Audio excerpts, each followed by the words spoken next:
One of the great things about multiple languages using the same phonemic writing system is when the same letter is used for the same sound across most, if not all, languages. Cyrillic is no stranger to this, and it also has the benefit of being a fairly straightforward alphabet. The vowels aren't too complicated, especially if we ignore how much they reduce in unstressed syllables in Russian, and the consonants are even simpler. At most, you only need to worry about voiced consonants being pronounced voiceless and voiceless ones becoming voiced, which doesn't even happen in all Slavic languages. Cyrillic used to be a bit more needlessly complicated, with a few unnecessary letters for representing sounds from other languages, or 2 letters which used to represent separate sounds but had since merged. Fortunately, nowadays, you can count on each letter of the Cyrillic alphabet to represent a fully distinct sound. There is, however, one letter present in most Cyrillic alphabets that breaks this notion, that being this letter, which can be pronounced xia, xcha, or shta. As you may be able to tell by its name, this letter is pronounced differently in different languages. In Russian, it's pronounced as a voiceless palatalized fricative xia, which may be geminated. In Ukrainian, it's pronounced shcha, as a cluster of the voiceless post-alveolar fricative and affricate, and in Bulgarian, it's pronounced shta, as a cluster of the unvoiced post-alveolar fricative and alveolar stop. Just how did the single letter end up with 3 pronunciations across 3 separate languages? The letter was a part of Cyrillic ever since the script's conception by Saint Cyril, who designed it to write Old Church Slavonic, to represent the consonant cluster shtia. And as Old Church Slavonic evolved into Bulgarian, shtia lost the palatalization and became shta. However, the cluster shtia in Old Church Slavonic was likely a shift from the Proto-Slavic cluster shcha.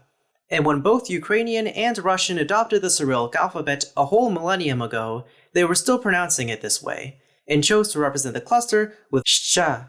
While the letter would continue to represent a post-alveolar consonant cluster in Ukrainian, it shifted to alveolo-palatal stia before becoming an optionally geminated fricative xia in Russian.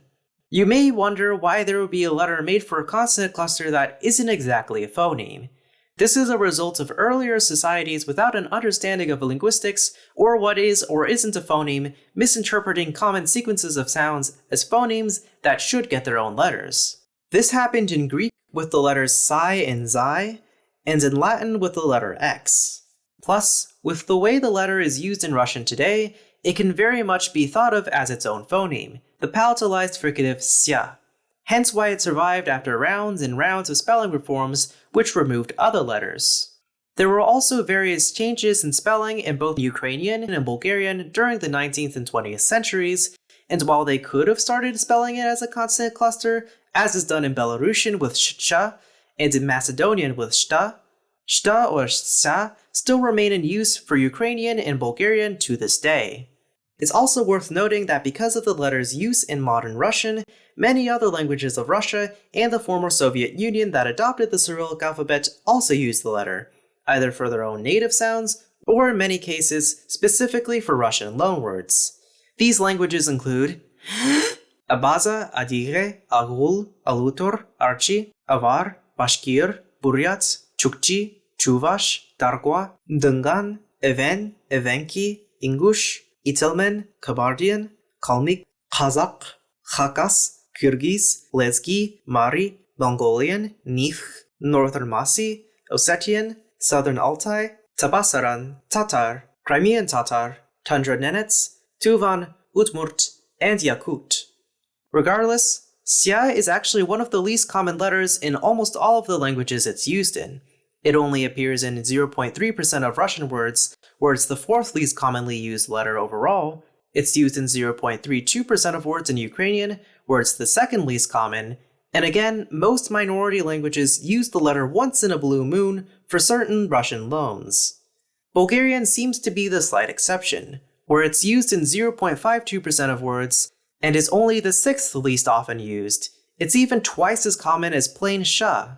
It's worth noting that sha isn't used that often in Ukrainian or Russian either, only appearing in 0.72 or 0.71% of words respectively. While xia or shcha or shta or whatever you want to call it isn't exactly the most necessary letter in Cyrillic, it's still an interesting part of the alphabet and serves as a reminder that while both languages and writing systems can be messy and illogical, their lack of adherence to absolute logic is exactly what makes them feel alive. If you enjoyed this video, then consider subscribing to LingoLizard today. Massive thank you to all of my Patreon supporters, including Forois, Dopekid, Omair, Rosetta Stevens, Sunder, Erica Sim, Adam Zrinek, Junyo Kwon, and Teutamera. Consider pledging on Patreon to support the channel, and until next time, do svidaniya, do pobachenja, and do vijdane.